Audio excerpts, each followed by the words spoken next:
but it's widely used in India. Good point. And if you notice, one of the symbols goes that way at the top, and the other one goes that way at the top. Why?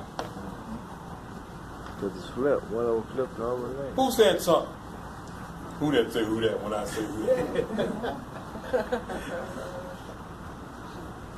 Male and female. Take it. I don't need it. I don't need it. I don't need it. The prophet also used these symbols on your what papers? Your divine minister papers. Open up your program. Look at this time, the convention in 1933 started on a Friday. And the lineup is listed. Look at the quality of paper, too. Yes.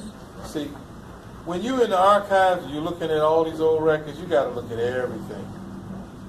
And you see the former opener convention, E.Mealy, the roll call of delegates, we do everything the same way. And you see the first address is given to who? First address. Do you hear? Roll call of delegates, song, and the first address is by who? Brother William Morris Ill. Who was William Morris Ill, Carter Bay? He was the Grand Chief, Supreme Grand Chief. He became the Supreme Grand Chief. What was his office before? He was the assistant. To who? Billy. Yes, he was. And who gave him that office? Prophet over the other. Yes. Great Brubo. You knew that, Ed, right?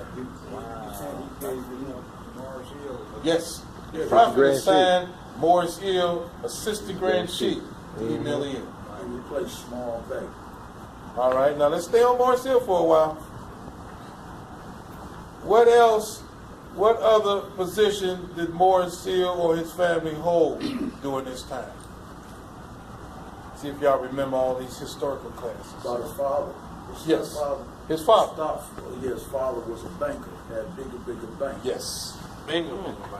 Yeah. The prophets sought to have his own bank to control his own finance.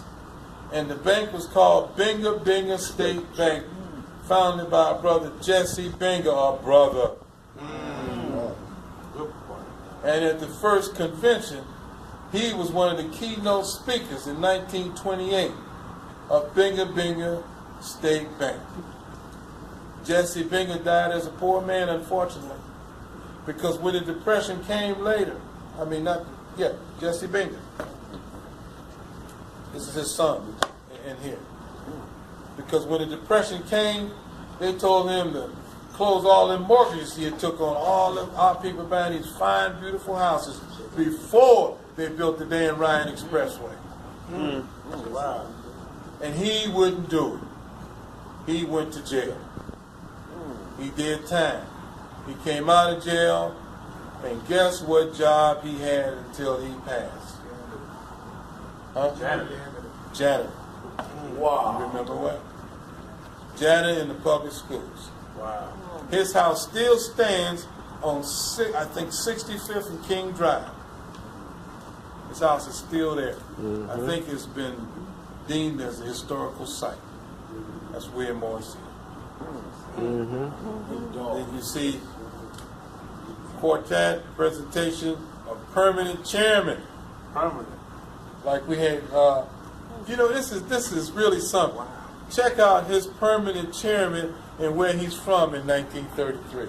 Newark, New Jersey. Gabrielle, from where you from at this convention, Newark, New Jersey. Coincidental, I don't know. It wasn't the incarnation. Go ahead.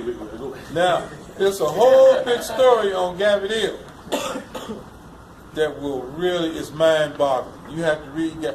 Gabrielle was a very intelligent brother in Temple Number 10.